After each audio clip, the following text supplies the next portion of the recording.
Hello and welcome, Rangers. On August 28th of 1993, Power Rangers first came out, or at least it was under the moniker of Mighty Morphin Power Rangers. Ever since then, Power Rangers have gone through different titles and have been rebranded multiple times, spawning several movies, comic book runs, and even toy lines. They are a phenomenon. Now, the question in modern times has always been, essentially, what's the point of certain parts of fiction? Now, for superheroes, it has always kind of struggled for legitimacy in a lot of people's eyes, as some feel that the movies offer legitimacy, others only the comics, and still others think that the most legitimate depictions are the cartoons. For Power Rangers, it's always been a bit of an excluded part of the superhero corner, as though the entirety of nerddom is ashamed that this even exists.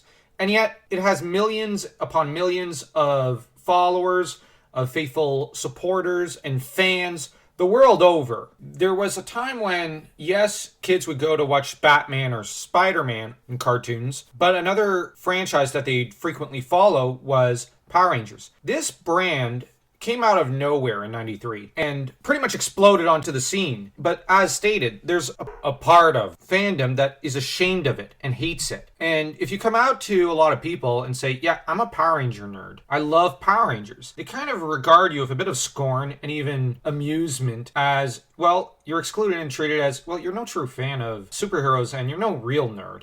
Now, there are more people who actually do respect our passion for this brand. But there are some people who, for some odd reason, say, well, it's not real superhero stuff. Why do you even like it? I mean, it's kid stuff. Forgetting that for a minute, Superman, Batman, Spider-Man, these are for kids, to be honest. And in a lot of ways, they're no better. They're just as cheesy in most of their depictions, just as corny. The only difference is that in the past 20-some years, the other superhero franchises have become fairly ashamed of their roots as kids' literature and essentially as, well, a kind of Grimm's fairy tales. Rather, they'd prefer to call themselves the American mythology, which isn't exactly true. Now, mythology is meant to, in ancient times, explain how things came to be. And one might say Tolkien made a mythology, or Robert E. Howard with Conan the Barbarian. In modern mythology, I'd say fantasy tends to fit more into that category. Whereas superheroes seem more like Aesop's fables or Grimm's fairy tales, with a certain message at the end to tell you, to behave a certain way, which it's actually very important that we have these tales. For example, What's Wrong with Truth, Justice, and the American Way? In that story, Superman stresses the importance of restraint and not killing people, the power of good. In the origin story of Spider-Man, you have, with great power, there must always come great responsibility. The movie Batman Begins has, why do we fall? So we can learn to pick ourselves back up. There's always a moral lesson to be learnt from a superhero. Power Rangers simply wore its heart on its sleeve, in marked contrast to a lot of other superhero stories in the past few years. For example, every episode had its own moral story. This has gone on even to the modern day, to a large extent. Now, there are comics seem ashamed of its roots in a way, which it shouldn't be. Power Rangers is corny, it's cheesy, it's moral, it's good, but it does dabble into darkness at times. There are darker stories. Now, dark stories does not give legitimacy, to the contrary, but the thing about Power Rangers is it could touch upon dark stories without needing to go grimdark. Why do we watch Power Rangers still? Why does it have the fan base it does have? Why is it important? Well, where other superhero stories are ashamed of their grim fairy tales position in society, Power Rangers has embraced it. And it's embraced the notions of family, community, love, faith, hope,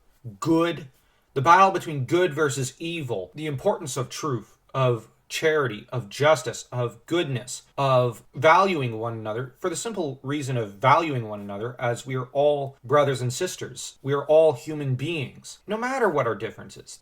Power Rangers values everyone, every individual, and reminds us of the importance of each of our talents and outlooks. Power Rangers is a phenomenon because it touches upon the core, most important values we love as human beings. The mythology of it is, I'm using that term very loosely, as this is a set of fairy tales. Superheroes are modern day fairy tales. It touches upon characters and archetypes that we can all relate to, but at the same time, we could also look up to and say, I have to aspire to that. Maybe we're not as good as Tommy, but we can all aspire to that. Maybe we're not as talented martial artists as, say, Jason, quick learners at it like Billy, but we can aspire to that. Maybe we're not as smart as Billy, but we can aspire to be smarter than what we were. And maybe we're not as sweet and good as Aisha, but we can aspire to that. Maybe we can destroy our own Ivanus. That's the idea of Power Rangers. That's why it's important. So if you've enjoyed this video, Rangers, leave a like, comment, and subscribe and share this video. And remember, may the power protect you all.